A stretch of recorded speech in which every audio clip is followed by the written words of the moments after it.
अभीरा की हालत देखकर दादी सा मायरा को सीसीटीवी फुटेज दिखाती हैं।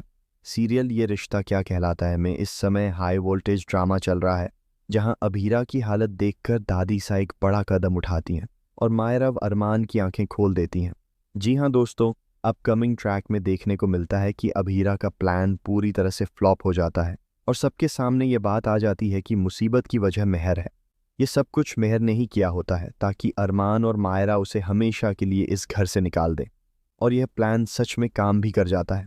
लेकिन बुआ जी दादी सा से कहती हैं कि अब आपको ही कुछ करना पड़ेगा, वरना यह लड़की इसी घर की बहू बन जाएगी। इसके बाद दादी सा एक बहुत बड़ा कदम उठाती हैं। दूसरी तरफ मायरा अभीरा को कोस रही होती है और कहती है कि वह उसकी शक्ल भी नहीं देखना चाहती।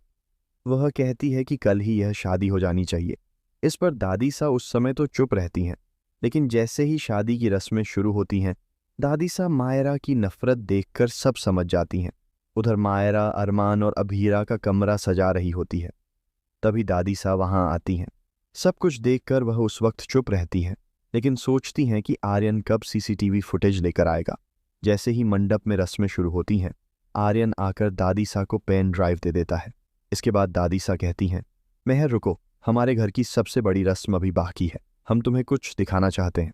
इसके बाद दादी सा सीसीटीवी फुटेज चलाती हैं, जिसे देखकर सबको झटका लग जाता है, खासकर मायरा को। मायरा ये सब देखकर हैरान रह जाती है, क्योंकि फुटेज में मेहर कह रही होती है कि जैसे उसने वाणी के पिता को मारा था, वैसे ही वह अभीरा को भी खत्म कर देगी।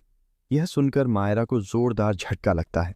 वहीं मेहर, जो दुल्हन बनी होती है, फुटेज बंद करवाने की कोशिश करती है, लेकिन तभी दादी सा रिमोट छीनकर उसे मंडप की आग में फेंक देती हैं और कहती हैं, क्या सिर्फ तुम ही सीसीटीवी चला सकती हो, हम नहीं? इसके बाद मायरा मेहर से पूछती है कि उसने ऐसा क्यों किया। गुस्से में मेहर मायरा पर हाथ उठाने की कोशिश करती है, क्योंकि मायरा उसे बुरा भला कह देती है और कहती है कि वह विलेन है और अब उसके पापा उसे सजा दिलवाकर रहेंगे। तभी अरमान बीच में आकर मेहर का हाथ पकड़ लेता है और कहता है, गलती से भी मेरी बेटी पर हाथ मत उठाना। अब देखना होगा कि मेहर का सच सबके सामने आ चुका है और शादी भी रुक चुकी है। आगे ये देखना दिलचस्प होगा कि क्या मायरा अभीरा से माफ़ी मांगेगी और क्या वह उसे वापस अपनाएगी।